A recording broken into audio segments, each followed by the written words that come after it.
ассалому алайкум дӯстон, хуш омадед ба шабакаи мо. дар навори имрӯза барои шумо тозатарин ва муҳимтарин хабарҳоро аз ҷаҳони ММА омода кардем. шумо бошад моро бо лайк ва комментариҳои худ дастгирӣ кунед. мо бошад наворро оғоз мекунем. доруҳое ки айни замон шумо дида истодаен доруҳои гиёҳии босифат аз ширкати шифофармо мебошад, ки шумо имконият доред ки ҳамаи ин доруҳоро бо нархи арзон дастрас кунед. доруҳо барои хунукзадагӣ ва қавӣ кардани мардонагӣ, барои фарбе ва харобшавӣ, барои ришу мӯйсарбарорӣ, барои дарди дил, дарди мушакҳо ва ҳамчунин равғани сиёҳдона, ки пайғамбар саллаллоҳу алайҳи васаллам гуфта буд ки ба ғайр аз марг ба ҳамаи дигар дардҳо даво мебахшад. худи ҳозир ба номерҳои дар рӯи экран буда занг зада доруҳои даркории худро харидорӣ кунед ва ҳатман аз номи канали паҳлавон гап занед. ҳамин гуна шумо ҳам доруҳои даркории худро ба даст меоред ва ҳам канали моро сахт дастгирӣ мекунед. чемпиони вазни нимёна UFC Билол Мухаммад гуфт ки рақиби навбатии ӯ кӣ шуда метавонад. барои ман фарқ надорад. ман барои муҳориба зидди ҳамаи онҳо тайёрам. барои мерос ман зидди Камару Усман меҷангидам. ӯ яке аз номҳои машҳури вазни мост. дар ҷои якум Ҷорҷ Сент-Пьер аст ва дар ҳол баъди Сент-Пьер Усман аст. Камару Усман дар охирон муҳорибаҳои худ зидди Леон Эдвардс ва Ҳамза Чимаев бой дод, лекин ҳамон муҳорибаҳои хеле наздик буданд. ва чӣ гуна ки ман қайд кардам, аз рӯи машҳур будан. айни замон ӯ дар вазни нимёна аз ҳама ҷангвари машҳур аст. лекин ман зидди ҷангвари бадҳайбаттарин Шавқат Раҳмонов ҷангидан мехоҳам, ки ҳама мегӯянд ки ӯ тамоми ҷангварони вазни нимёнаро шикаст дода метавонад. маро ҳама вақт андердог мешумориданд. ман медонистам ки баъди ғалаба дар ҷанг зидди Леон Эдвардс одамо мегӯянд ки Раҳмонов ӯро мешиканад. ӯ Шавқатро шикаст дода наметавонад. барои ҳамин ман кори худро идома медиҳам ва ман ҳар як ҷангвари вазни худро шикаст додан мехоҳам. бигзор ки Дана Вайт вақт ва маконро таъин кунад ва ман барои баромад тайёр мешавам, гуфтааст Муҳаммад. ва дӯстон бояд гуфт ки айни замон дар вазни нимёна аз ҳама зиёд Шавқат Раҳмонов арзандаи муҳорибаи унвонӣ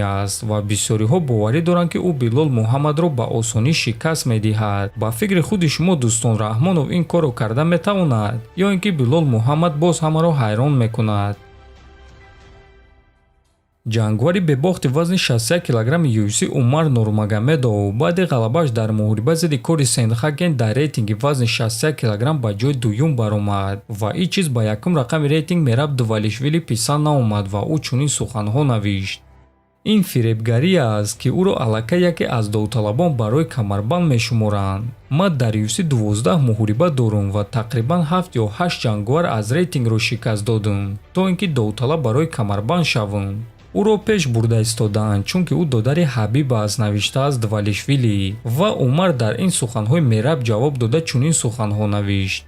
Пётр Ян баъди 6 муҳориба барои камарбанд ҷангид. омели бошад баъди 4 ғалаба. ва ту Мераб барои камарбанд соли гузашта зидди Стерлинг ҷангида метавонистӣ, лекин отказ кардӣ. барои ҳамин гирья карданро бас кун. ту метарсӣ ки ҳамаи чизе ки дорӣ ман ҳамаи онҳоро мегирам, навиштааст Нурмагомедов. хотиррасон мекунем ки Мераб Двалишвили рӯзи 15 сентябр зидди чемпион Шон Омели барои камарбанд муҳориба мегузаронад ва баъд Умар Нурмагомедов бо ғолиби муҳорибаи онҳо барои камарбанд меҷангад. легендаи UFC Тони Фергюсон гуфт ки чӣ кор мекунад агар ки UFC ӯро ронанд. ман ҳоло ҳам ҷангидан, ҳоло ҳам қуввоозмоӣ кардан мехоҳам. ман бисёр корҳо кардан мехоҳам. агар ки ман ин намуди варзишро дӯст намедоштам, пас ман ҳар дуи дастпӯшакҳои худро дар октагон гузошта кариераи худро ба анҷом мерасондам. агар UFC маро ронам, пас ман дар дигар ҷо баромад мекунам. агар мухлисоне ки дар ин турнир буда $1000 сарф карда ба Абу-Даби барои баромади маро тамошо кардан омаданд, пас ман гуфта метавонам ки онҳо аз пушти ман ба ҳама ҷо мераванд. ва ин аз ҳама чизи каме ҳаст ки ман гуфта метавонам, чунки нигоҳ нокарда аз оне ки ман дар куҷоям, нигоҳ нокарда аз оне ки чӣ кор мекунам, ман хубтар ва хубтар шудан мегирам, гуфтааст Фергюсон. хотиррасон мекунем ки барои Тони Фергюсон ин 8-ум мағлубияти пайдарҳам дар UFC шуд ва ӯ дар UFC антирекорд гузошт. яъне дӯстон, ягон кас дар таърихи UFC 8 маротиба пайдарҳам шикаст хӯрдагӣ набуд. дар ҳамин ҷо дӯстон, навори мо ба анҷом мерасад. фикру ақидаҳоятонро нависед, ҳатман дар канали мо обуна шавед. то боздид хонободу сарбаланд бошед.